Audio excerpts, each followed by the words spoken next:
is everybody today? Good, good.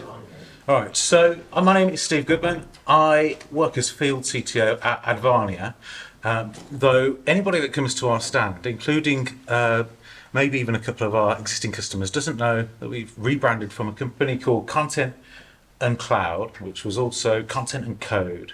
But we're part of a Nordic group now, I've been for a year actually, called Advania, who are big in Sweden and Iceland and places like that. In fact, I would have been in Iceland next week if not for volcanoes. But in my role at CNC, field CTO, and I work with our customers, either their enterprise architect teams or their CTO teams and their IT leadership teams, to look at how they can get the most out of the Microsoft Cloud. And we do that in a fairly independent way, really, because we're a business that's focused on the whole of the Microsoft Cloud and partner, particularly, where there's value that's added to Microsoft investment. And the challenge a lot of our customers have is pulling all of these things together so that they can make best use of all the different technologies that they've got. So it's almost a hobby as well as a job in figuring out how all of this plugs together. So I might go home and build an AI-driven robot and then go to work and try and do the same thing in Microsoft 365. So when I'm talking about Copilot today, that's partly because we've been on the Microsoft Preview program for the last 6 months, and one of the core partners in the UK that are dealing with content AI services. So I'm going to talk to you a little bit about this now, but is there anyone in the room that is buying or has got Microsoft 365 Copilot today? A couple of people. How many of you have deployed it widely to people yet? This week. I know from some of our Copilot customers, it's been quite the journey to actually get started with it. And I'll go through some of those reasons. And from our experiences with it, and wider generative AI in Azure, how you can get going quite quickly. So in the session, what does it offer today? What have we got in the service? There is what Microsoft put as the big vision for what they've got, which is perfectly normal for Microsoft. They're launching a product, and on the day of release, it doesn't always do what it might do in maybe 2 years' time. It could take Teams as a good example of a vision for the future that they've delivered on over a couple of years. And Copilot is much the same, where there's what it can actually do versus some of the magic that might have been shown earlier in the year that it might do in a year's time. So if you buy it, are you going to get everything you want? And the challenge that some of you might have is getting prepared for it, both from a technical perspective, but also anyone that uses it in depth will see it's not something you could just throw over the fence. I mean, no technology should be thrown over the fence for users to just get on with.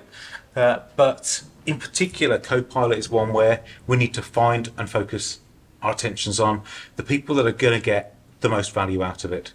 And from that, then you'll find Microsoft have got some good information on finding the right use cases and people to target Copilot with. We've also got where we found that this is the areas that you're going to find your equipment. You can get that if you want. So, and there's also something that is transparent to be a sort of a weird situation in business change and adoption for AI in general, but Copilot in particular, because I'm sure many of you, you don't want to be looking for problem to solve with a particular technology. You don't pick something up and go, right, I've got this new shiny thing, right, let's give it to the business. You want the business to need and have a purpose for something. And AI is driving a desire from the business to do something with it.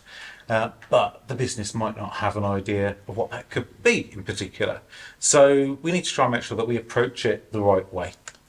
So what does it offer today? So this is Microsoft's slide. This is the only copy and pasted Microsoft slide that you'll get. You'll be pleased to know if Microsoft wants to do a presentation on it for you. I'm sure they will be more than willing. If you have been looking at AI in general, then the technical terms for Copilot is really retrieval augmented generation. So it doesn't store or train against your data and your tenant. It's not used by the wider OpenAI services.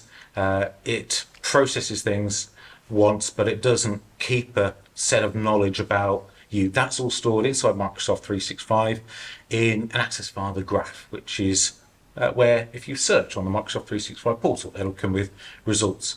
And retrieval augmented generation is where you ask a question and then behind the scenes there's an orchestration engine that goes and finds the information that is relevant to what you're asking about. And then when it's asking the large language models, the OpenAI GPT-4 model that sits behind it to retrieve an answer, part of that is giving it the set of answers that it can use to form what will be the response. And then an orchestration engine that is really the clever bit, where there's a model that's built into there that allows it to control Office. So where it might be quite difficult if you use this saying, right, well, we want to use Bing Enterprise Chat, Copilot in Edge, or we want to use ChatGPT, but they then find it quite difficult to actually work on documents and information. This makes it easy because the great thing about it is really that it understands the context, it understands the content. Microsoft obviously make the Office apps so they can get the data out that's buried in tables and that's buried inside Excel spreadsheets, and then they can extract that information very, very quickly, and then when it's responding, then reform changes to documents, or as it can do, creates presentations at the back of simple stuff like Word documents and so on that you give it, but also answering questions across all of your data. And the all of your data is probably the reason why some of you who've got it haven't rolled it out yet. But that's potentially not a big problem as you start down the road of Copilot. So some example things it can do. So asking it to summarize your emails for the last week. Some of these are range in value as well. For example, when I get back from holiday, that's useful to me to save a couple of hours. But on a daily basis, if you're using Microsoft 365 correctly, then hopefully you won't be getting so many emails because you'll be working across the platform. But if you've tried searching in Teams or try to find a message that might have been in what was Yammer, Viva Engage, email, Teams, all these different places, then that can be quite difficult. So it becomes useful in that context of summarizing all the things that happened, all of your conversations with different people, or what happened on different projects, and bringing things together. So for yourselves, you might find that this is really useful to get up to date with things or understand things that you just haven't got time to get across. If you've, like me, you've got 3 meetings booked at the same time, you've got one that you can choose to attend, and then you want to get some summaries from all of those other meetings where you can ask questions in the context that you want about what happened. So stuff like that is really, really useful in it. But Microsoft are co-piloting everything. So Copilot will be branded very shortly across things that you might already be using today. So Power Virtual Agents being one that's being rebranded as Copilots, but then Copilots that sit outside of Microsoft 365 Copilot, such as Copilot for Power Automate, for Power Apps, Syntex, which is being rebranded as SharePoint Premium. I'm not going to mention any other branding changes because Microsoft changed the name of everything every other week, but the different services in Microsoft 365, there'll be a Copilot for this, Copilot for that. And actually the last one is Microsoft will rebrand Copilot, Microsoft 365 Copilot as Copilot for Microsoft 365. So expect to see this terminology across a lot of places. But Copilot, when it's talking about an Office app, or when it's talking about Copilot in Teams for chat, Microsoft 365 chat, that's what you get as part of what the suite, the $30 a month that Microsoft are proposing it at for Copilot in Microsoft 365 includes. Whereas the other pieces that you'll see as Copilots might come free as part of your licensing or might come as part of other solutions that they've got. But fundamentally, they should all connect together, and what a user should see, what an employee in the business should see when you've delivered these services to them from Microsoft is really, it's just embedded in all the apps that they use on a day-to-day basis. And the encouragement is if you start down this journey with Copilots across work in the apps Microsoft provide, that where you've got either systems that you build and deliver internally, then, or third-party systems that you've got integrations for, then you start to use this as an interface. So if you're teaching people to work a particular way in an Office app, then you deliver the same in other applications as well, so that effectively the onboarding experience for using AI in these services, you're replicating across all of those other apps that you've got. So those parts are being built as quick to do apps in something called Copilot Studio. So what can it do? Let's have a look. This is from my actual Microsoft 365 tenant, and I put some sample data in here. So the standard stuff and what you would expect it to do really is being able to help employees ask questions. And this isn't necessarily the most amazing thing, because you could build a chatbot maybe for the last 6 or 7 years, maybe 5 years in Teams and elsewhere in Microsoft 365. The difference is really being able to interrogate that, and we haven't had to build anything either. It's just got access to it. I didn't specifically point it at a place where FAQs are. I've just asked it about things that are inside the tenants itself.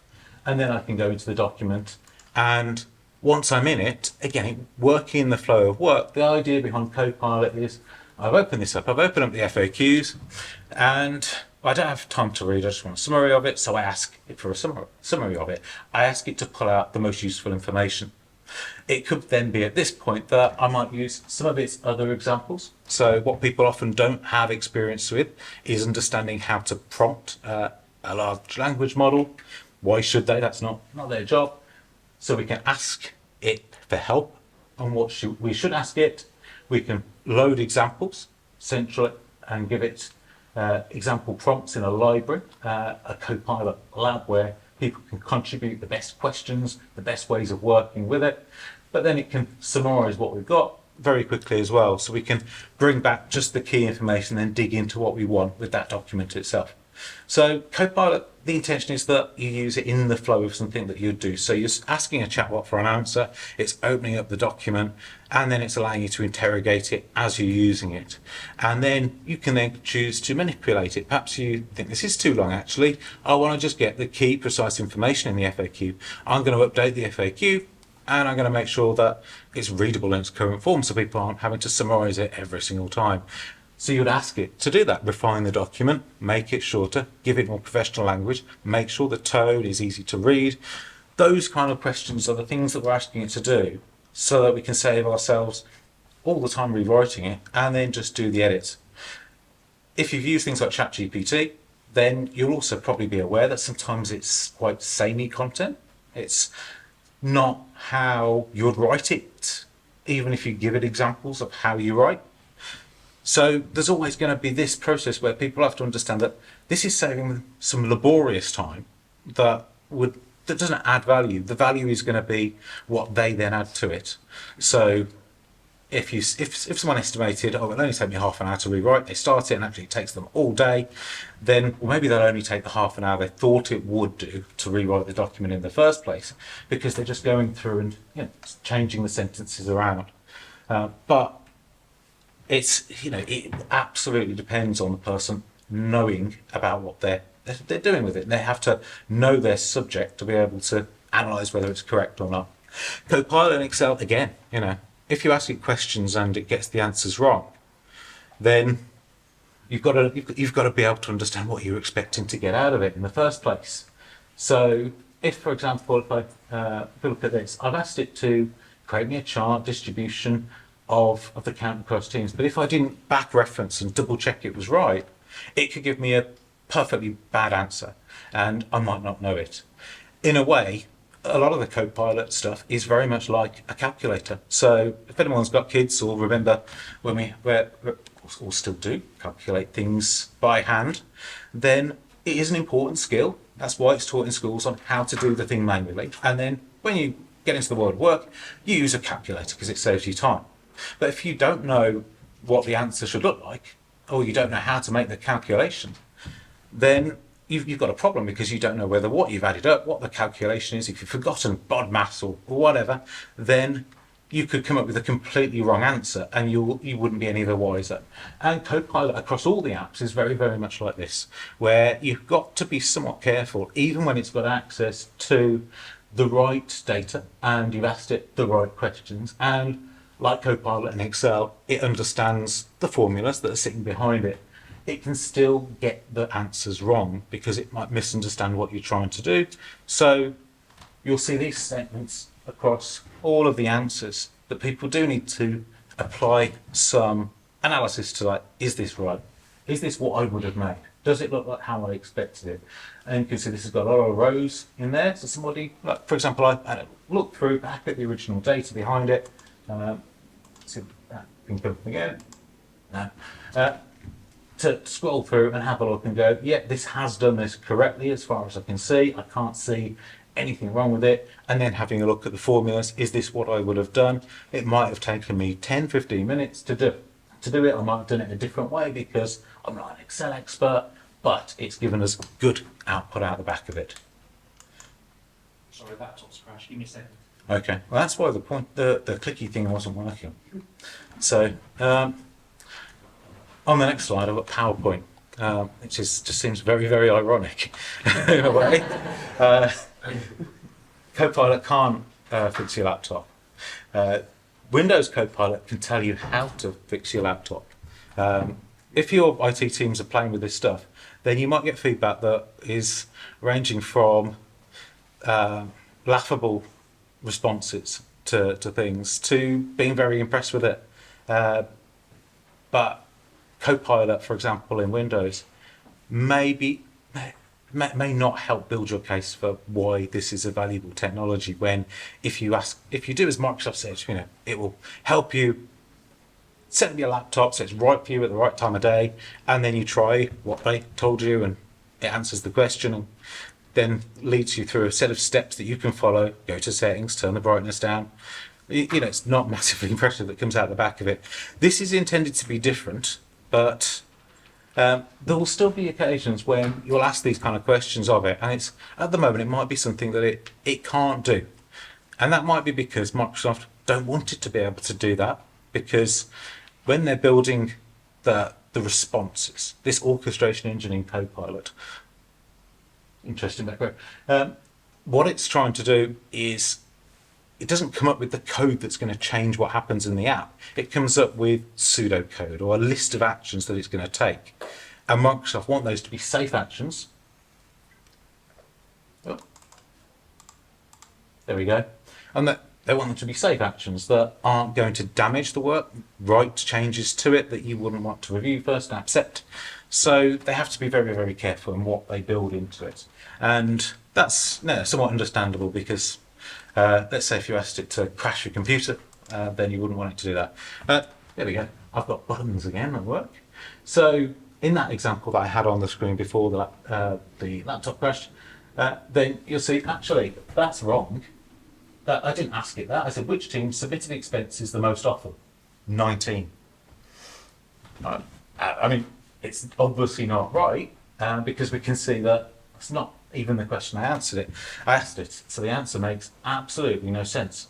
But if it could be a bit more nuanced, where actually perhaps there was an unintentional table break or row break in the data that you would notice if you were doing it yourself, or you would notice if you understood the data or you had done these reports before. But if you gave it to somebody that hadn't ever looked at the data, they wouldn't know what they were looking at. So those are the kind of things that we need to work with. So, and that's part of making sure that people get the most out of it, because if they know what the limitations are and they know what they should check, and you assign it to the right people, then they're going to get the most out of it, and they're not going to fall foul of something and go, this caused me a massive problem. So in this example here in PowerPoint, did anyone see the Microsoft demos of what this was supposed to do? There was one, for example, a lady, I wouldn't do this, but she made a birthday party demonstration out of it. Beautiful PowerPoint app. What this is doing is creating PowerPoint slides and then using Microsoft Designer on it. It's using the collection of tools that already exist in the suite, but it does it quite effectively. And use it in an iterative process where you're asking it to do several things bit by bit, such as bring in this document and make me the presentation, add me a summary slide to it, add me a picture, change the picture to something, maybe someone reaching into the air, generate me a picture of something like that. And then it updates the slide accordingly. So it's saving you potentially time. It's also exposing people to things that they wouldn't have known to necessarily find. Perhaps your users don't know that there's a stock image library, for example, in PowerPoint. They don't need to. They can just ask the question of it. So it provides some value there. So I think it's the same one again, because I'm going back and forward on these slides. I'm going to go through a few things now. So what do you need to do to prepare? Now, licenses, absolutely key. Where are your documents and data? So if you haven't went through any sort of a process before this point to make sure that your data in Microsoft 365 is structured the way that you would like it to, if you have, let people just go at it, create teams everywhere, leave them past their sell-by date when people have left orphaned teams around the organisation, oversharing in services like OneDrive, then you've got some way to go to solve things. But there are tools that you can ask your teams to look at. So a trial of SharePoint Advanced Management, part of SharePoint Premium as well now, will give your folk a report within about 10 minutes or so of where all the oversharing is. Do you have a big problem? It's not going to cost you anything to answer that. Compliance issues are one issue, making sure that documents are labelled. So is something that has the words confidential written all the way through it, is that going to be seen as confidential by Copilot? No, not unless it is marked with the right metadata or a sensitivity label, encryption applied to it, and then it will tell the user that this is the case if they have access to it, or stop them from accessing it if it's not something they can open and then reuse. But fundamentally, it's not just about whether it's the right data or the data they should have access to or overshared data. It's also the quality of what's in there as well. So in this example, I'm asking it a question, summarize these emails, that's cybersecurity. And it comes up with an answer for me. And it prompts me to ask it, what's the Microsoft Digital Defense Report? Now it goes and does this from an email, then it goes across my tenant, finds information that's been shared legitimately with me. But when we look at the reference, it's referencing last year's report.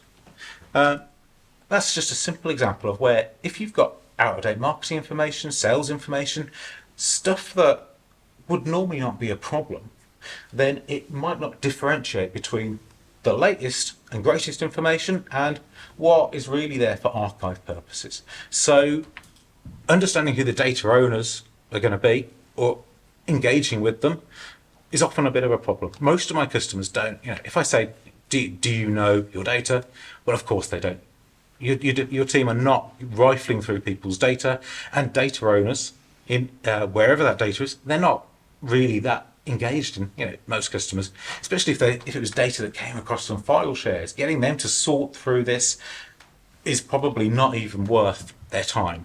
So you've got to have an approach for how you deal with older data, retained data, and also as part of this, it's always going to be a problem. People have got to be able to have a look at the reference to the information and make a decision as to whether this was the right thing that it used. It's reasonably obvious here that it wasn't, but it might not be to somebody else. Now, we can give you the slides afterwards, obviously, for this, but when you start with Copilot, then you want to come up with use cases. These are across generative AI, across content, not specific to Copilot, but Copilot is effectively the commodity way of using these. And we'll find that intersecting them with other technologies like Syntax, part of now SharePoint Premium, where it's got document understanding as well to then generate documents out the back of it, using effectively a pipeline of the AI tools together, generally gives the best value. Or where we're using what would be Copilot plugins to get access to other systems and bring that data in.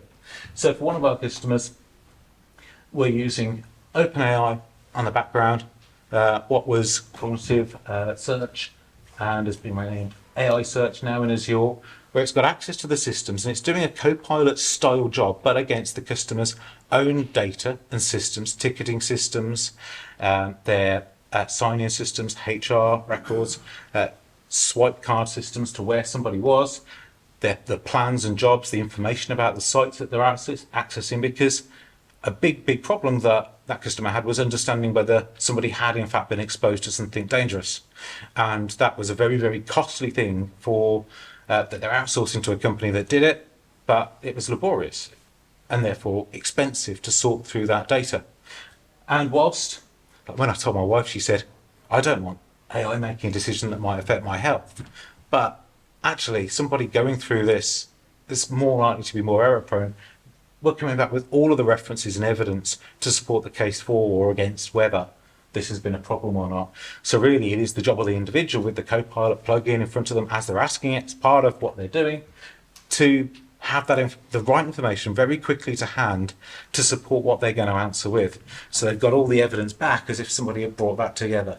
The difference between a person doing it and this doing it is that the person that might have asked their contracted company to do this doesn't know whether the person who was sorting through the data was tired and missed something.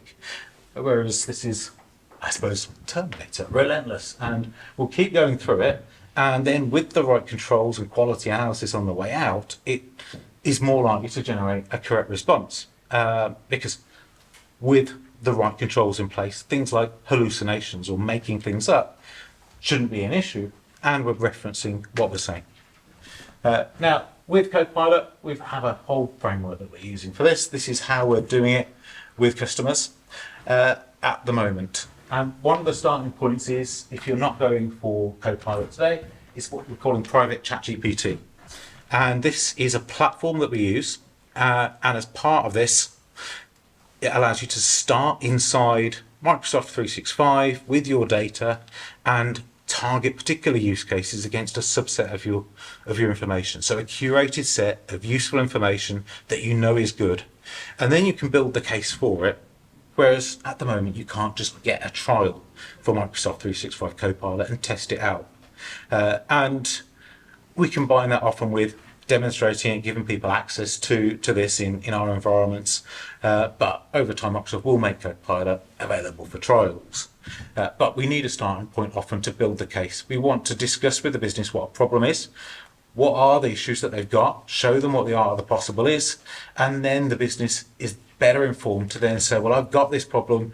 From what you've shown me, we believe that we should use this as a test case for what we're going to try and do with AI. Now, what we want to do is make sure that your first steps into giving this to execs in the business, people who would otherwise get a lot of value from it, don't fall flat on their faces and go, this has been a disaster. This has not worked out the way that we hoped, because that's only going to put you back on that journey. So I'm going to finish up now. If you've got any questions, please do let me know. I will be on the stand for most of the day this afternoon, but thank you very much for listening.